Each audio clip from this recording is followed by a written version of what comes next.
Se pueden sentar, queridos hermanos. Pues buenas noches a todos. Mira, hermanos, la palabra de Dios quiere enfocar nuestra atención en el fin de nuestra vida. Tan. En otras palabras, ¿qué pasa cuando nos morimos? Mira, este tema es un tema que tarde o temprano todos tenemos que contemplar. ¿Por qué?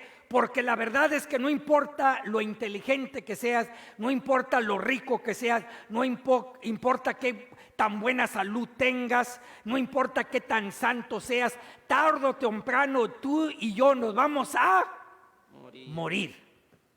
Y en el último análisis solo hay dos opciones para nosotros. O vamos a vivir por la eternidad como seres espectaculares, llenos de la gloria de Dios, o seremos un fracaso cósmico, separados de Dios para siempre. Y este es el drama final de nuestra vida a medida que nos acercamos a nuestra propia muerte. Por ejemplo, mi querida mamá murió de cáncer el 26 de febrero de 1997, hace 25 años, exactamente a las 7:20 de la mañana. Nunca se me va a olvidar ese momento, porque sin duda ese momento fue el momento más difícil de toda mi vida. Y en aquel tiempo yo estaba muy molesto con Dios, enojado con Dios. Y realmente yo hasta amenacé a Dios diciéndole que si mi mamá se muere, yo no sé si todavía lo voy a amar o servir. ¿Sabes por qué? Porque mi mamá pues era la persona que yo más amaba en toda la tierra. Y se estaba muriendo de cáncer y la había sufriendo. Y sin embargo, se murió. Pero como a las 2 semanas después de su funeral, yo fui a confesarme con un sacerdote. Y le confesé que yo estaba enojado con Dios. A Dios le pedí perdón. Y en esa confesión el sacerdote me impuso manos. Y recuerdo que sentí que la ira empezó a salir físicamente de mi cuerpo. Y en ese momento empecé a sentir un amor increíble de Dios, como un calor así que bajaba por todo mi cuerpo y me envolvía. Yo quería estar enojado con Dios, pero lo único que sentí es el amor fuertísimo, maravilloso de Dios. Y ese día yo experimenté una sanación bellísima del luto, del dolor, de la pena de perder a mi mamá. Para mí fue como un milagro de gracia, porque después yo amaba a Dios aún más que antes de su muerte. Sí, era increíble para mí.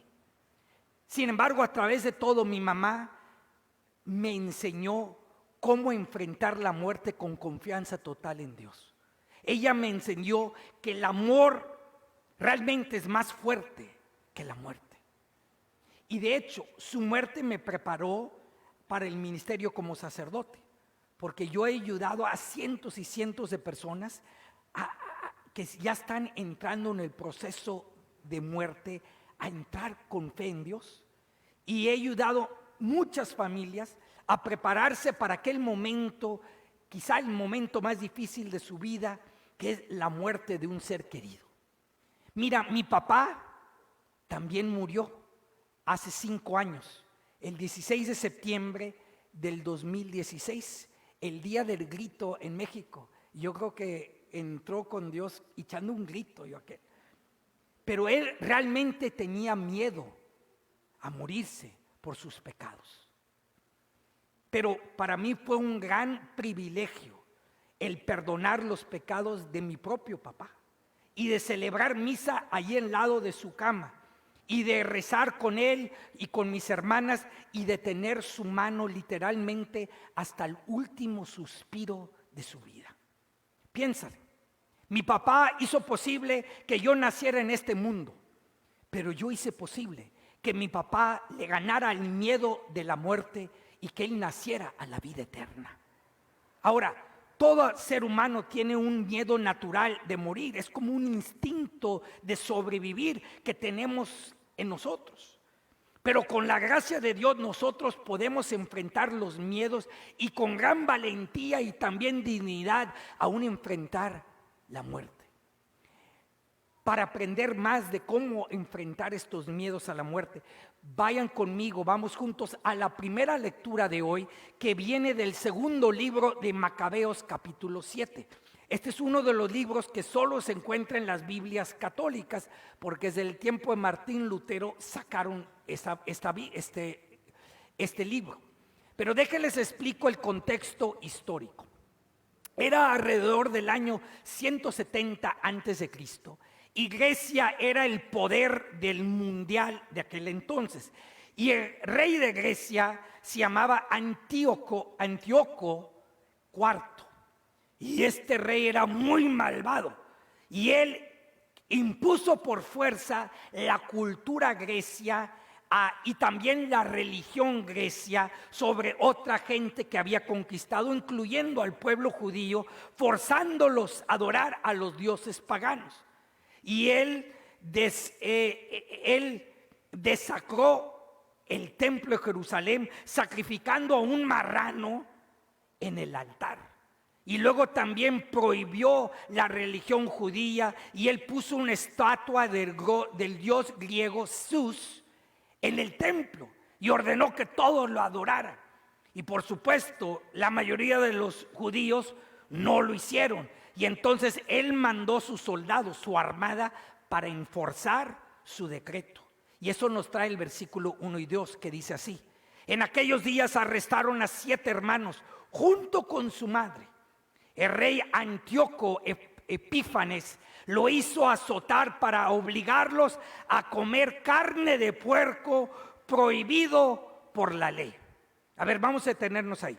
Entonces aquí tenemos la historia de 7 hermanos que fueron arrestados, torturados y asesinados en frente de su mamá porque ellos no querían violar la ley de Dios. Pregunta: ellos eran forzados, querían ser forzados a hacer ¿qué? Los querían forzar a hacer ¿qué? A comer carne de ¿qué? De puerco. Mire, el libro de Levítico capítulo 11 prohíbe el comer puerco.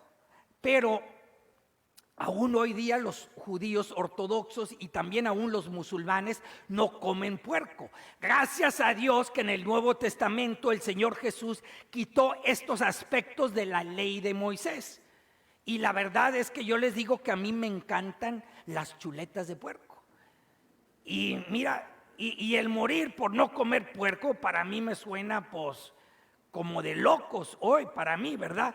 Pero para mí, si me forzan a comer puerco, le digo, pues claro que sí, dame unas tortillitas con una salsita o una salsa de barbecue y me lo como, ¿verdad? Pero ese no es el punto. Mira, el punto es este: que ellos fueron forzados a violar su conciencia, a violar los valores de su fe, de su religión, y eso siempre está mal, siempre está mal. Sea la fe que sea y sea la conciencia que sea. No debemos de respetar la conciencia, nunca violar la conciencia de alguien, de sus creencias. Pero eso ocurre hoy todo el tiempo.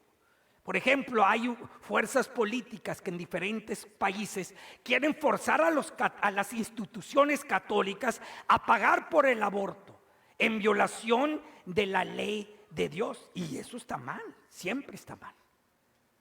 Pero la pregunta es: cuando una ley humana, aunque sea injusta, vaya contra la ley de Dios y están en conflicto estas leyes, ¿quién gana?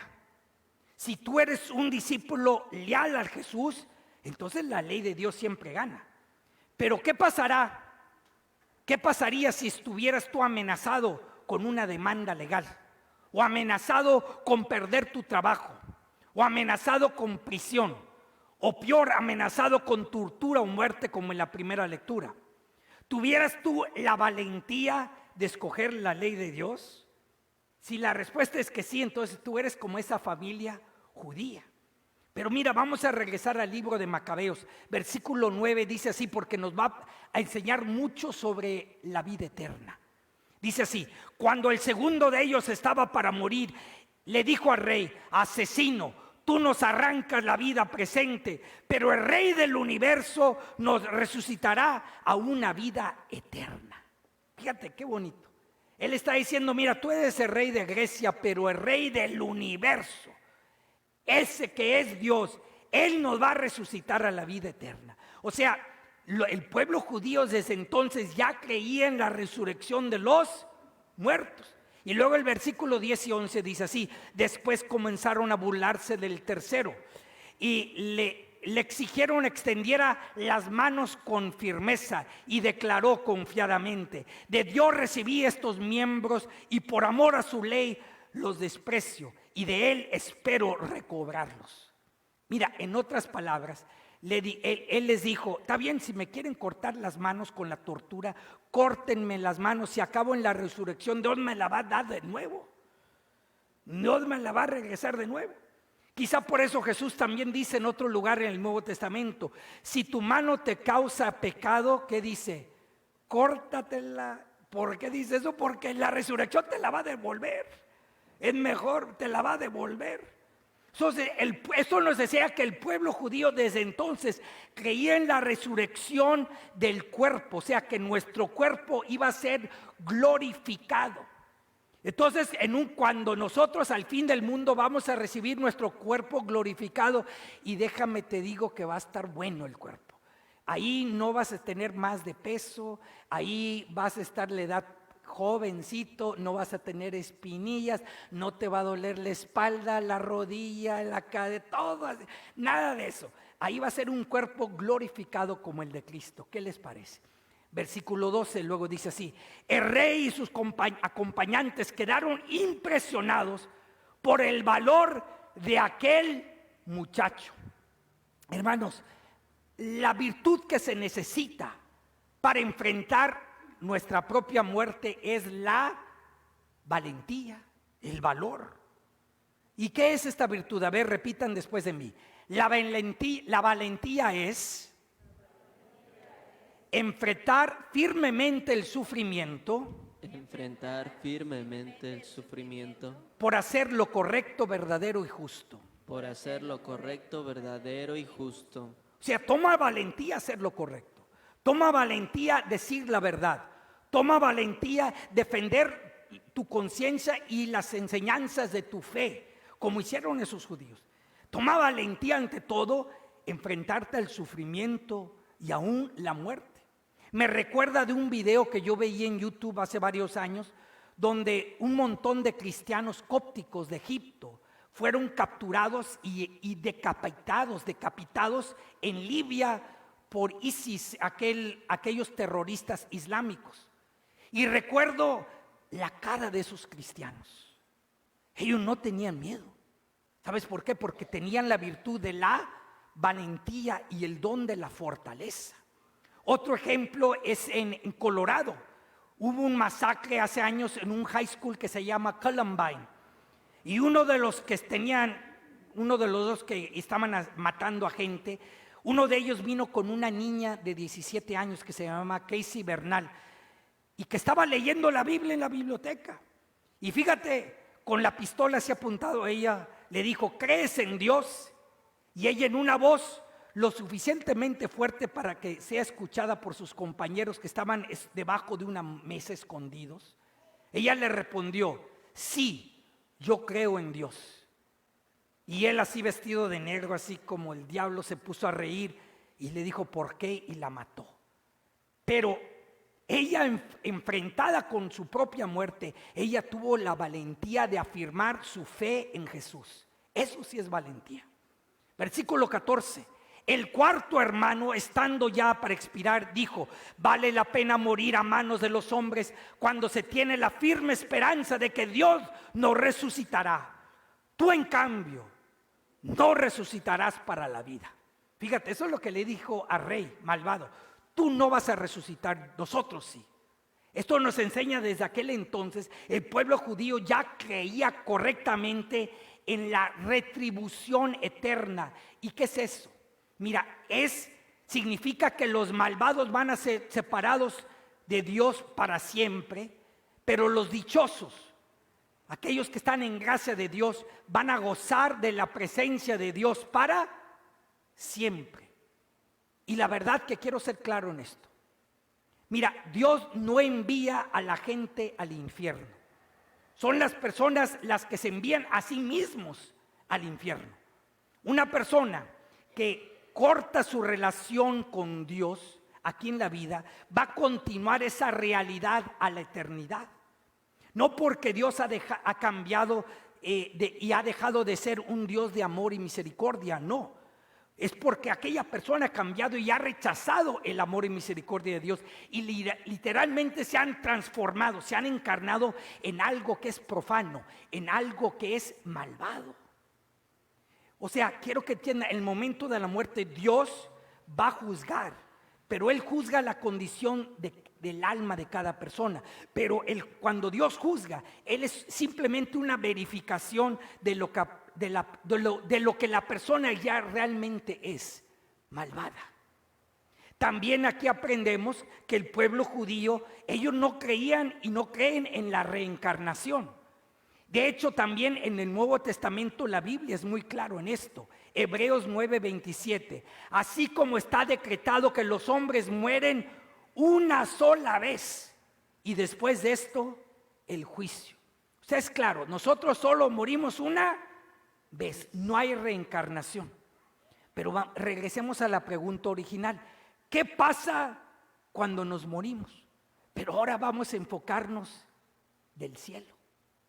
Mira, Jesucristo realmente es el experto del cielo, porque Él fue el que murió y regresó a la vida. O sea, Él es la autoridad sobre este tema porque Él realmente lo hizo. Entonces vamos juntos al Evangelio de hoy, según San Lucas, capítulo 20, versículo 27 en adelante.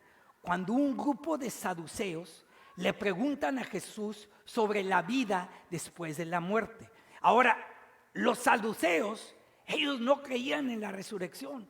Entonces estaban tratando de confundir a Jesús o para que caiga en error con una pregunta especulativa sobre una mujer que se casó 7 veces y que se enviudó las 7 veces y nunca tuvo hijos. Y entonces le preguntaron a Jesús en Lucas 20:33.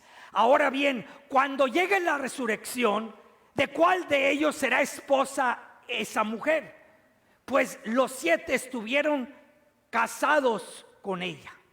Fíjate, los saduceos querían hacer que la doctrina de la resurrección pareciera ridícula, pero nuestro Señor Jesús respondió que eran ignorantes de 2 cosas, de la Escritura y del poder de Dios.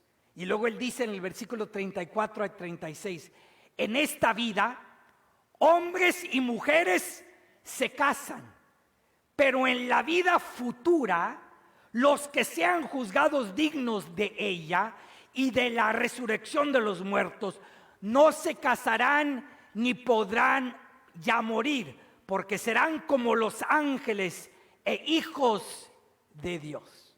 A ver, vamos a detenernos ahí. Mira, esto significa que en el cielo el matrimonio y el sexo y la procreación ya no se van a necesitar. ¿Por qué?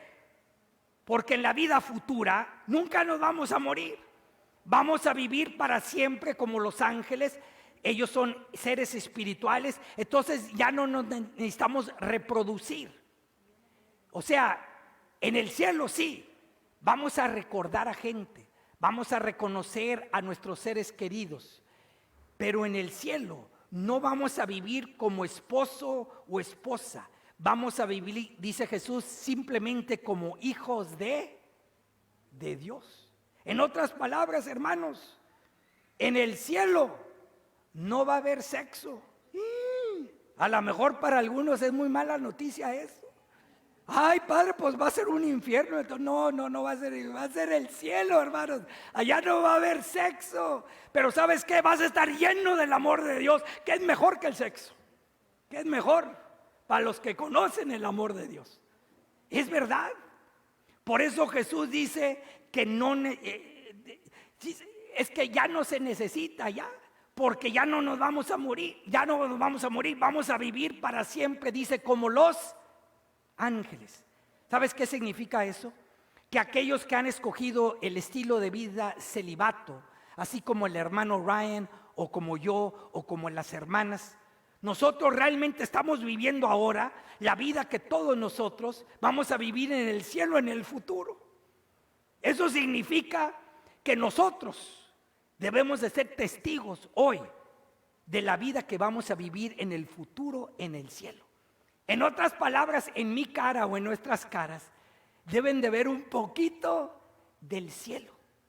Ay, hermanos, pero si ustedes un día me ven bien enojado y así muy molesto, si me ven así, mira, con una cara así de fea. A ver, ¿me pueden poner la foto, por favor? Si me ven con una cara así de fea, díganme algo, Dios mío. Ay, padre, mejor sonría porque usted está dando testimonio del infierno, ¿no? Del cielo, ¿verdad? Pero es mejor, hay que pedirle a Dios que mejor nos dé caras así a todos. Mira, déjate pongo la otra foto de las hermanas, por favor. Es así. Eso sí da testimonio del cielo en sus caras, porque ellos ya están viviendo la vida que todos vamos a vivir como hijos de Dios en el cielo, porque allá no hay matrimonio, allá somos todos hijos de Dios, así como las hermanas. Ahora fíjate que Jesús continúa en el verso 37 al 38. Y que los muertos resucitan, el mismo Moisés lo indica en el episodio de la zarza, cuando llama al Señor Dios de Abraham, Dios de Isaac, Dios de Jacob, porque Dios no es Dios de muertos, sino de vivos, porque para Dios todos viven. A ver, vamos a detenernos ahí. O sea, Jesús respondió que Abraham, Isaac y Jacob están vivos en la presencia de Dios. ¿Y que por qué? Porque en Dios todos los que nos parecen muertos a nosotros realmente están vivos para Dios, porque son espíritus. Eso significa que cuando tu cuerpo se muere, tu alma no se muere. Tu alma es inmortal. A ver, ¿y qué es el alma? ¿Qué es el alma? Mira, tu alma es aquel principio espiritual que unifica y mantiene tu identidad, aun cuando todos los cambios de tu cuerpo ocurren, sigues siendo tú. Eso significa que tu conciencia, tu inteligencia, tu memoria, tu voluntad, tu identidad como hija o hijo de Dios van a continuar a existir para siempre. Toda otra identidad se muere cuando te mueras, pero solo eso, sí, como hija o hijo de Dios, eso sí continúa para siempre. Y tu conciencia, tu inteligencia y todo eso, te vas a saber todo y saber todo lo que está pasando. ¿Por qué? Porque tu alma viene del respiro de Dios y es destinado a vivir para siempre, nos enseña Jesús. Ahora, déjenles doy un ejemplo sencillo para que entiendan. Cuando tú te mueres en Cristo, es un poquito como una lancha que sale de aquí de San Pedro, pero que empieza a viajar, a cruzar todo el océano. ¿Qué te parece? Y imagínate que tú estás aquí en la playa parado, viendo que esa lancha va saliendo, y la lancha se va haciendo más chiquita y chiquita, hasta que ya ni ves la lancha. Pregunta, ¿esa lancha se hizo más chiquita? ¿Se encogió, sí o no? Pues claro que no, ¿verdad? La lancha está exactamente del mismo tamaño, sin embargo nosotros simplemente no la podemos ver. Ahora, si el capitán de esa lancha sabe lo que está haciendo, entonces va a guiar, va a cruzar el océano con seguridad. Y cuando se acerque al puerto en el otro lado del océano, va a haber otros ojos que van a ver la lancha, que se está haciendo más grandota y más grandota. Y finalmente llega al puerto allá. Así también es la muerte en Jesús. La muerte es como una lancha que cruza el océano. Y cuando alguien que tú amas se muere, no significa que ya no existen, no. Significa simplemente que no tienes la habilidad de verlos. Ahora, si Jesús es el capitán de esa lancha que se llama tu muerte, entonces ten la seguridad que tu lancha va a cruzar con seguridad el océano. Y así como la lancha se empieza a acercar al cielo, otros ojos la van a ver. Los ojos de Dios, los ojos de los santos, de los ángeles. Y la lancha se va a empezar a hacer más grandota y más grandota. Y se va a ir acercando hasta que llegue al cielo, a ese puerto llamado amor perfecto. Querido hermano, mi oración para ti es esta: que tú seas fiel y valiente cuando te enfrentes a la muerte tuya y de tus seres queridos. Que tú te arrepientas humildemente de todos tus pecados y por lo tanto transformes tu muerte en un encuentro sagrado con Dios.